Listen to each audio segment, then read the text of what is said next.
भारतीय संगीत का इतिहास। अध्याय पहला। संगीत का जन्म। धार्मिक दृष्टिकोण। संगीत का जन्म कैसे हुआ, इस संबंध में विश्व के विद्वानों के विभिन्न मत हैं। कहा जाता है कि संगीत पहले ब्रह्मा जी के पास था और अंत में नारद जी द्वारा संगीत का प्रचार इस पृथ्वी पर हुआ। संगीत की उत्पत्ति आरंभ में वेदों के निर्माता ब्रह्मा जी द्वारा हुई। ब्रह्मा जी ने यह कला शिव जी को दी और शिव जी के द्वारा देवी सरस्वती को प्राप्त हुई।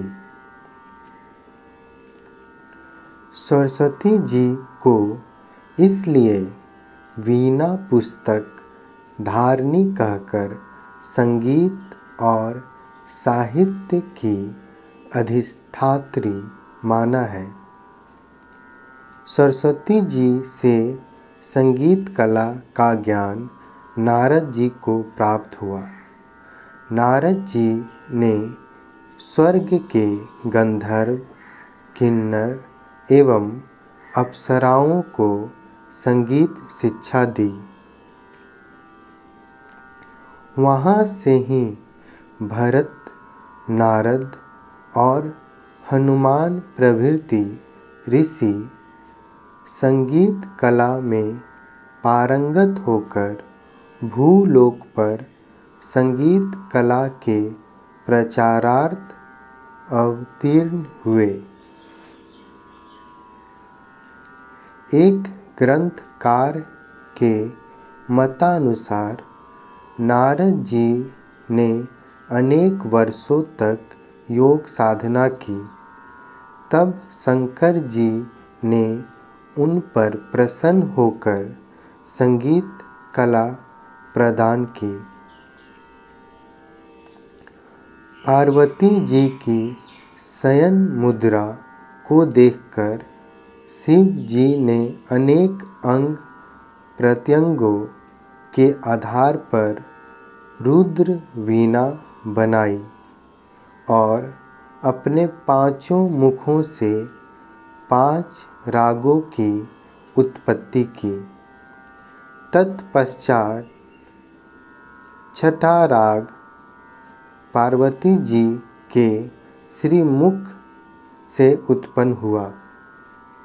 शिव जी के पूर्व, पश्चिम, उत्तर, दक्षिण तथा आकाशोन्मुख से क्रमशः भैरव, हिंडोल, मेघ, दीपक और श्री राग प्रकट हुए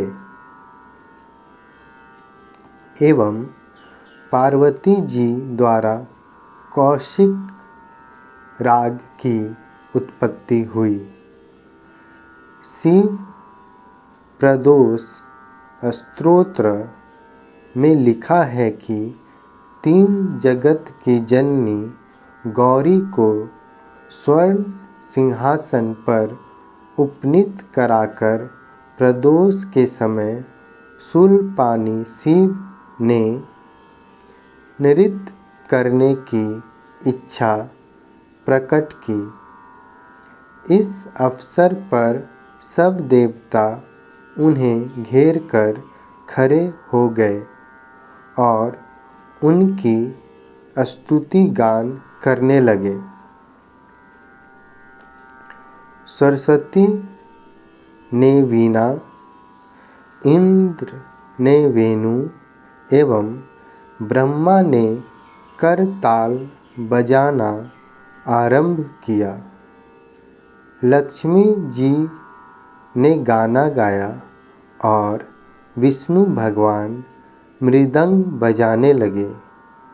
इस नृत्यमय संगीतोत्सव को देखने के लिए गंधर्व, यक्ष, पतंग, उरग, सिद्ध, साध्य, विद्याधर देवता, अप्सराएं आदि सभी उपस्थित थे।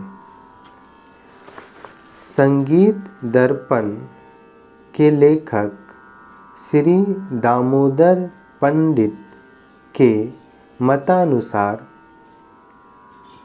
संगीत का जन्म ब्रह्मा जी से आरंभ होता है।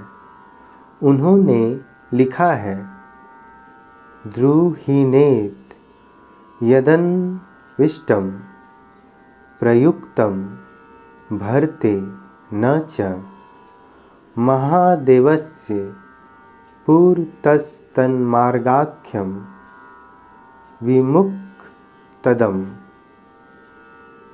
अर्थात ब्रह्मा जी ने जिस संगीत को शोध कर निकाला, भरत मुनि ने महादेव जी के सामने जिसका प्रयोग किया तथा जो मुक्तिदायक है, वह मार्गीय संगीत कहलाता है।